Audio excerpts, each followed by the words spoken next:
ಇನ್ನು ಅದೇ ಧರ್ಮಸ್ಥಳದ ವಿಚಾರಕ್ಕೆ ಬರೋದಾದ್ರೆ ಧರ್ಮಸ್ಥಳದ ವಿರುದ್ಧ ಷಡ್ಯಂತ್ರಕ್ಕೆ ವಿದೇಶಿ ಹಣ ಬಳಕೆ ಶಂಕೆ ಕೆಲವು ನಂಬಲರ್ಹ ಮೂಲಗಳಿಂದ ನಮಗೆ ಮಾಹಿತಿ ಬಂದಿದೆ. ಎನ್ಐಎ ಅಥವಾ ಇಡಿ ತನಿಖೆಯಾದ್ರೆ ಸತ್ಯ ಹೊರಬರುತ್ತೆ. ನ್ಯಾಷನಲ್ ಇಂಟೆಲಿಜೆನ್ಸ್ ಏಜೆನ್ಸಿ ಜೊತೆಗೆ ಎನ್ಫೋರ್ಸ್ಮೆಂಟ್ ಡೈರೆಕ್ಟರೇಟ್ ಎರಡು ಪ್ರತ್ಯೇಕ ತನಿಖಾ ತಂಡಗಳು ತನಿಖೆ ಮಾಡಿದ್ರೆ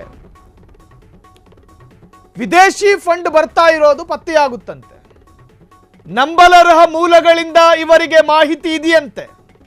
ಆ ನಂಬಲರ್ಹ ಮೂಲಗಳು ಯಾವುದು ಅನ್ನೋದನ್ನ ಪ್ರತ್ಯೇಕ ಉಲ್ಲೇಖ ಮಾಡಿಲ್ಲ ಇವರುಗಳು. ಬಿಜೆಪಿ ಶಾಸಕ ಡಾಕ್ಟರ್ ಭರತ್ ಶೆಟ್ಟಿ ಆಗ್ರಹಿಸುತ್ತಿದ್ದಾರೆ. ಧರ್ಮಸ್ಥಳ ವಿರುದ್ಧ ಷಡ್ಯಂತ್ರಕ್ಕೆ ವಿದೇಶಿ ಹಣ ಬಳಕೆ ಶಂಕೆ. ವಿದೇಶದಿಂದ ಹಣ ಬರ್ತಾ ಇದೆ. ಧರ್ಮಸ್ಥಳದ ವಿರುದ್ಧ ಷಡ್ಯಂತ್ರ ಯಾರ್ಯಾರು ಮಾಡ್ತಾ ಇದ್ದಾರೋ ಅವರಿಗೆಲ್ಲರಿಗೂ ಕೂಡ ವಿದೇಶದಿಂದ ಹಣ ಬರ್ತಾ ಇದೆ. ಕೆಲವು ನಂಬಲರ್ಹ ಮೂಲಗಳಿಂದ ನಮಗೆ ಮಾಹಿತಿ ಇದೆ. ಆ ಮಾಹಿತಿ ಏನು ಅನ್ನೋದನ್ನ ಎನ್ಐಎ ಕಚೇರಿಗೆ ಹೋಗಿ ತಿಳಿಸ್ಲಿ. ಎನ್ಐಎ ಅಥವಾ ಎನ್ಫೋರ್ಸ್ಮೆಂಟ್ ಡೈರೆಕ್ಟರೇಟ್ ಅರ್ಥಾತ್ ಜಾರಿ ನಿರ್ದೇಶನಾಲಯ ತನಿಖೆಯಾದರೆ ಸತ್ಯ ಹೊರಬರುತ್ತಂತೆ. ಯಾರ ಖಾತೆಗಳಿಗೂ ಕೂಡ ಎಷ್ಟೆಲ್ಲ ಹಣ ಎಲ್ಲೆಲ್ಲಿಂದ ಬಂದಿದೆ ಅನ್ನೋದು ಗೊತ್ತಾಗುತ್ತೆ. ಮೊನ್ನೆ ಸದನದಲ್ಲಿ ಇದೇ ಭರತ್ ಶೆಟ್ಟರು ಹೇಳ್ತಾ ಇದ್ರು, ಪಾಕಿಸ್ತಾನದ ಖಾಸಗಿ ಸುದ್ದಿವಾಹಿನಿಗಳಲ್ಲಿ ಧರ್ಮಸ್ಥಳದ ಸ್ಟೋರಿ ಚರ್ಚೆಯಾಗ್ತಾ ಇದೆ.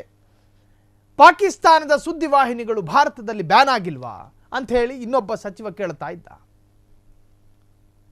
ಸೊ ಈಗ ಹೇಳ್ತಿದ್ದಾರೆ, ನಮಗೆ ಕೆಲವೊಂದು ಸೋರ್ಸ್ಗಳ ಮುಖಾಂತರವಾಗಿ ಮಾಹಿತಿ ಇದೆ. ಇವ್ರು ಯಾವುದನ್ನು ಉದ್ದೇಶಿಸಿ ಹೇಳ್ತಾ ಇದ್ದಾರೆ ಅಂತ ಹೇಳಿದ್ರೆ, MD ಸಮೀರ್ ಎನ್ನುವಂತಹ ವ್ಯಕ್ತಿ ಯೂಟ್ಯೂಬರ್ ಒಬ್ಬ ವಿಡಿಯೋ ಮಾಡ್ಕೊಂಡು ಇಟ್ಟಿದ್ದ. ಗಿರೀಶ್ ಮಟ್ಟಣ್ಣನವರು ಆ ವಿಡಿಯೋ ಮಾಡಿದ ವ್ಯಕ್ತಿಗೆ ಬೆಂಬಲಿಸ್ತಾ ಇದ್ದಾರೆ. ಮಹೇಶ್ ಶೆಟ್ಟಿ ತಿಮರೋಡಿ, ಜಯಂತ್ ಟಿ, ಹೀಗೆ ಅನೇಕಾರು ಜನರು ಈ ವಿಚಾರದಲ್ಲಿ ಪ್ರತ್ಯೇಕ ಆಸಕ್ತಿಯನ್ನು ಇಟ್ಕೊಂಡಿದ್ದಾರೆ. ಇವರಿಗೆಲ್ಲರಿಗೂ ಕೂಡ ವಿದೇಶದಿಂದ ಹಣ ಬರ್ತಾ ಇದೆ, ಫಂಡಿಂಗ್ ಆಗ್ತಾ ಇದೆ. ಅದು ಯಾರು ಕಳುಹಿಸಿಕೊಡ್ತಾ ಇದ್ದಾರೆ, ಅವರ ಉದ್ದೇಶ ಏನು?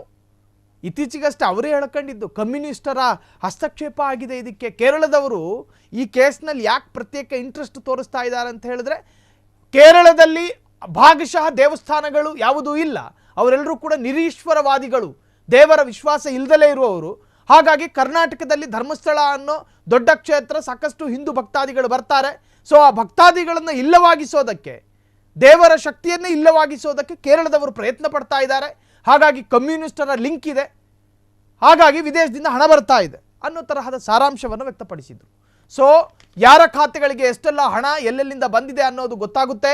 ಹೀಗಾಗಿ ಈ ಪ್ರಕರಣವನ್ನು ಇಡಿ ಅಥವಾ ಎನ್ಐಎ ತನಿಖೆಗೆ ವಹಿಸಬೇಕು ಬಿಜೆಪಿ ಶಾಸಕ ಡಾಕ್ಟರ್ ಭರತ್ ಶೆಟ್ಟಿ ಆಗ್ರಹಿಸಿದ್ದಾರೆ.